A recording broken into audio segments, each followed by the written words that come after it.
Hello, welcome or welcome back to my channel. If you're new here, my name's Lachlan and this is my booktube. Today we're doing the mid-year freak out book tag or the mid-year wrap-up tag. We're gonna go through some questions. I really enjoy answering these questions and so I like doing this tag every year.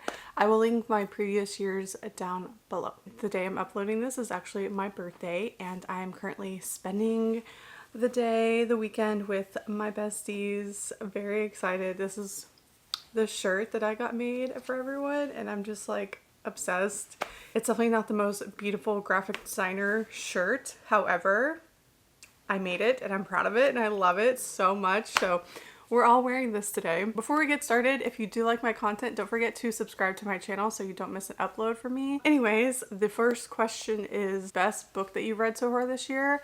And I've had an amazing reading year, so I'm actually breaking this up into categories or genres so that I can include more books because I've had such a good reading year and it's hard to just pick one. So the first category I picked is Dramining fanfiction. And my favorite so far that I've read has been In Silence and Submission. And my best friend Mel made this for me. So thank you so much, Mel, for this copy. But yeah, I adore this fanfiction so much. It's definitely not, I don't recommend it to be your first Dramining at all because it's not a slow burn whatsoever. You pick it up and it's instantly wham bam, thank you ma'am. And the reason I love this one so much is because of the consent. It has BDSM in it and it's done in such like a beautiful way. I don't know. I really love the trauma healing that happens in this. I just love Dramining so much. And yeah, I really love this fan fiction. And it can be read for free online, so I will try to link that below if I can find it. Next up is manga. I really do love manga and I try to read anywhere from 20 to 30 manga per year. And my favorite so far has been Tomie. Now, to be fair, I haven't read a ton of manga this year yet, but this one just really sticks out in my mind. It's really incredible. It's about this girl that like keeps dying and she keeps coming back to kill men. And I just feel like this character encapsulates, that's a hard word to say, everything that man fears when it comes to like women. Like they project these like fears onto women. They like project so much. And I just feel like Tomie embodies, that's better, easier word to say. I feel like she embodies a lot of the things that society puts on women. And anyway, this is just a really incredible manga. It is long, but like it's a manga, so it reads a lot faster than you would think. Next up, fantasy. I don't know if anyone's going to be surprised by this. Sword of Kaigen. Best fantasy I've read all year. One of the best fantasies I've ever read in my entire life. This is very character driven. I have a whole annotating video on this on my channel if you want to go watch that. It's like you can put it on in the background while you're reading and stuff. But yeah, this is incredible. 5 stars and beyond. Highly recommend if you like character-driven fantasy, you have to read this. Okay, next up is romance. And for this is a very easy pick for me. Damon's Dream by Elle Kaysen. Incredible. This is an urban Black romance and I just loved everything about this. This does have the N-word in it, but it is written by a Black woman. But this book is incredible, you guys. There's caretaking, there's tropes in here that I did not see coming. This is like technically a dark romance, but it's touch her and you die. It's hate everyone but her.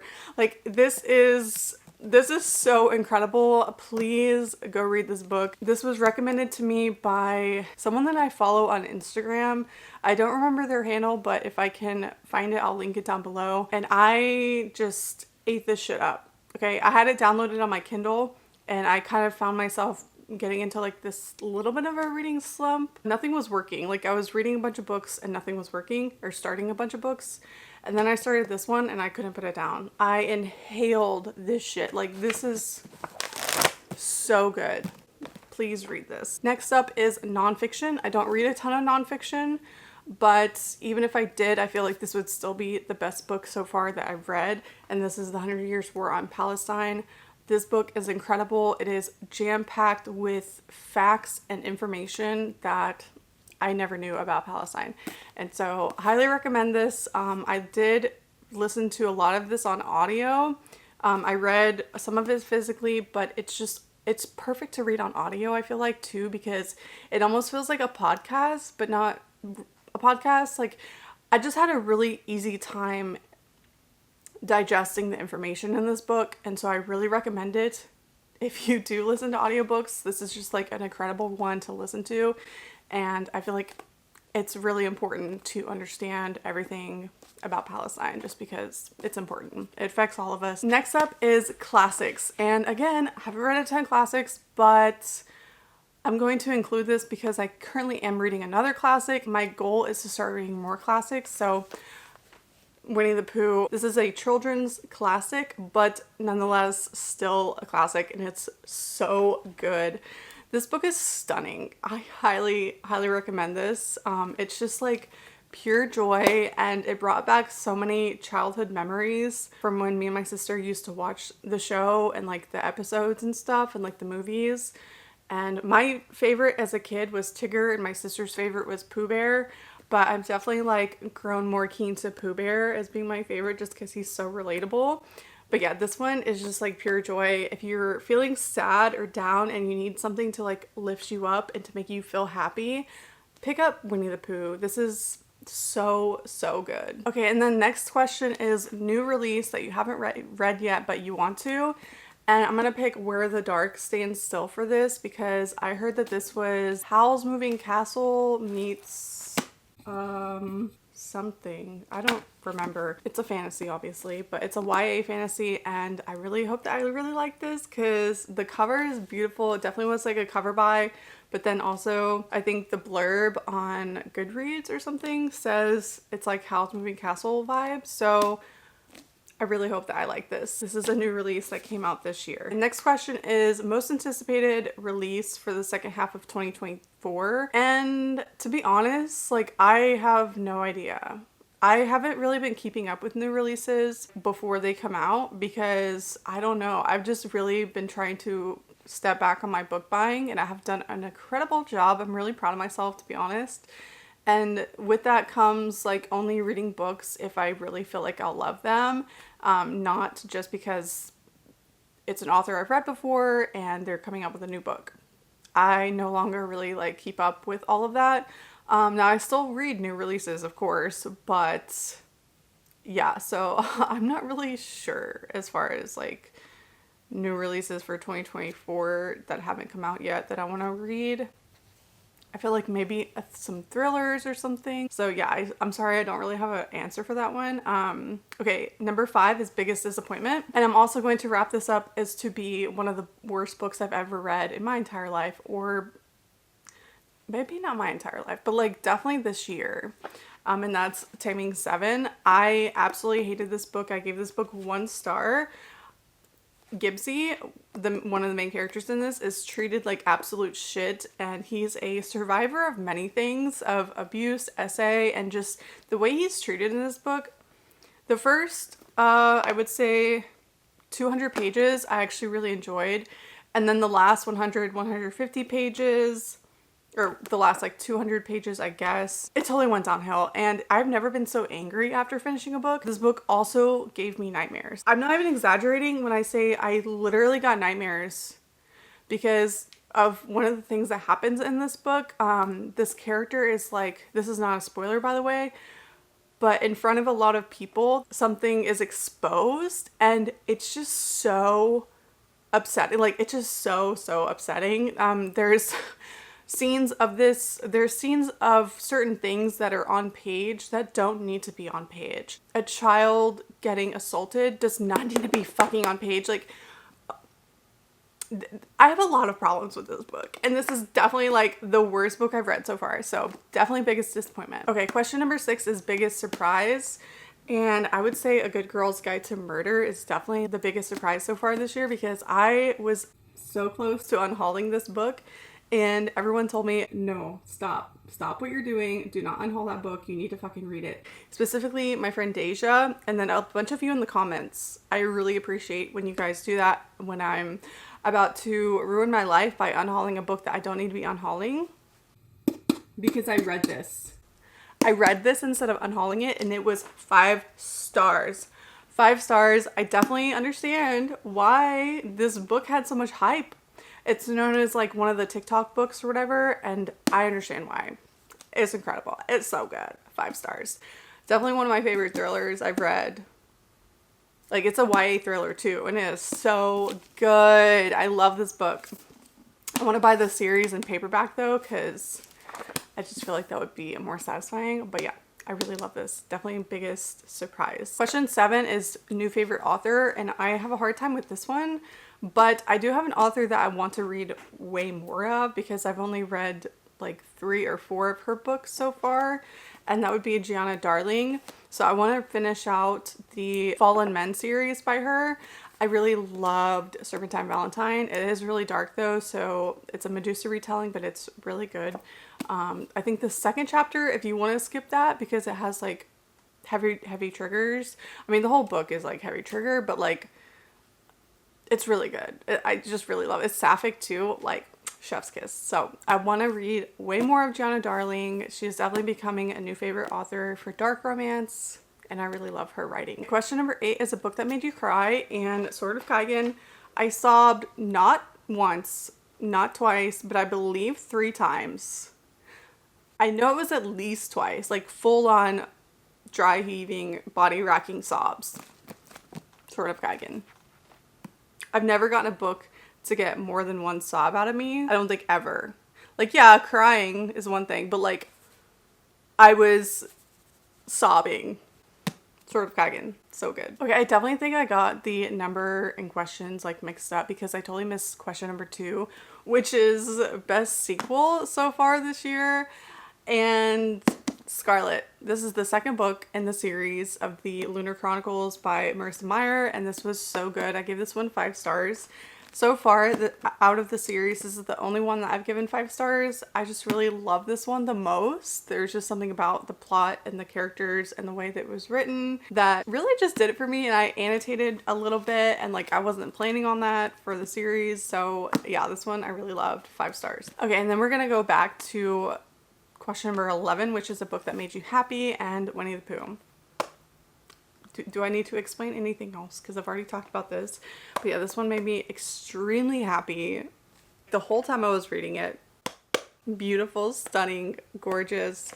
Also, this edition is really beautiful and like, I just love it. And I love displaying it on my shelves. It's just so cute. Question number 13 is favorite review you've written this year. And I don't really write reviews anymore just because I don't have the time to do written reviews as well as YouTube videos. I have to pick and choose how I review my books. So sometimes I'll write a little something on Goodreads or whatever, but I don't typically do that. So I'll just pick a favorite video that I've done so far this year. And I don't know what that is, so I'll try to pop whatever that is on the screen. Yeah, maybe it's like a reading vlog or something. I have no idea. And then next up is most beautiful book you've bought so far this year. And I'm gonna have to say the Throne of Glass editions with the sprayed edges from Acrylic Picks. I think that's the name. They're in another room and I'm not gonna go get them, but I'll put up a screenshot. It's definitely the most beautiful books I've bought so far this year. They're just really cool. Yeah, I love them. Okay, last question. Question 15 is books that you want to read before the end of the year. I tried to pick books that I previously bought in previous years. Some of them I have purchased this year, but most of them I think are just books that are better in TBRs, TBR veterans. Yeah. Paris, the memoir. I really want to read this. I don't know why it's so like bright. Okay, anyway, yeah, she's iconic. Are there pictures in here? Oh no, I thought it was gonna be a picture. Honestly, that would have been really cool. But yeah, I'm interested. Why am I so tongue-tied? But yeah, I'm interested to see what she has to say about her life. Next up is We Hunt the Flame.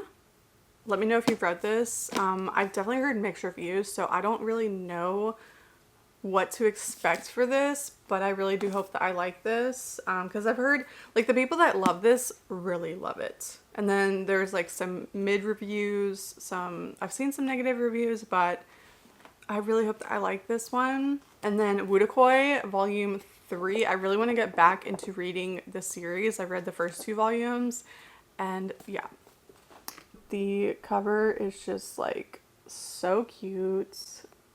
I love I love the series. Yeah, and the anime I love.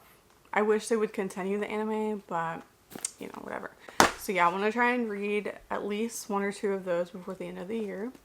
And then this is another new release, but A Fate Inked in Blood. I definitely want to read this before the end of the year. I got The Pretty Blue Sprayed Edges. This is another one that I've heard mixed reviews on, but I do hope I like this. I've heard the audiobook is really good, so I'm gonna get that. And then as far as like fall things, You Again. I want to try and read this because I did buy this last year and I feel like it'd be the perfect fall book. And then Holiday Romance, obviously perfect December book to read. This is by Catherine Walsh. And then another fall book, Slewfoot. My husband recently read this and he really liked it. So yeah, I want to read this fall. And then this is a TBR veteran. This is Once Upon a K-Prom. I've had this for quite a few years now and I just really want to get to it. It has this really cool dust jacket. So yeah, I want to read this by the end of the year. And then also the sequel to this Robin Hobb series, Royal Assassin. I think this is the sequel unless I have them out of order on my bookshelves. But I read the first one last year and I really liked it. It's so like character driven fantasy. I really like that. And then The Charm Offensive, TBR veteran. I need to read this. Seriously. Spark of the Everflame. I just recently got this book as a gift. Thank you so much, Tiffany Cook, for sending this to me. And I definitely plan on reading this before the end of the year. Like, I want to read this next month. I want to read this ASAP. And then lastly, we have Don't Hex and Drive. This is the second book in this series. And I bought these special editions without having read them. I had read the first one, I think. Actually, I don't think I did. And I don't do this anymore. I don't buy special editions of books I haven't read. Just because I have a lot of books and I have to be really picky about what special editions I'm buying. But for some reason I had this like compulsive urge to buy the series, even though I hadn't read them. And honestly, I kind of regret it because the special editions aren't even that special. Like, there's really nothing special to them. It's just a hardback and a different cover. Like, that's it. So, quite disappointing, really. But hopefully I like the books because they're supposed to be like, I mean, the first one was cute. But yeah, these are like kind of cozy romance, paranormal romances. So hopefully I don't hate them because I do own all of those special editions. That's the end of this video. If you made it this far and you want to let me know, go ahead and leave some kind of like birthday emoji, because today is my birthday, and some hearts or something. I don't know, whatever you want to leave down below. I just dropped some books. I'll pick those up later. If you did like this video, don't forget to like and subscribe to my channel. I do have more content on Patreon. I have exclusive videos every month coming out on Patreon, and I do have Instagram as well. Thank you so much for watching and hanging out with me, and I'll see you in my next video.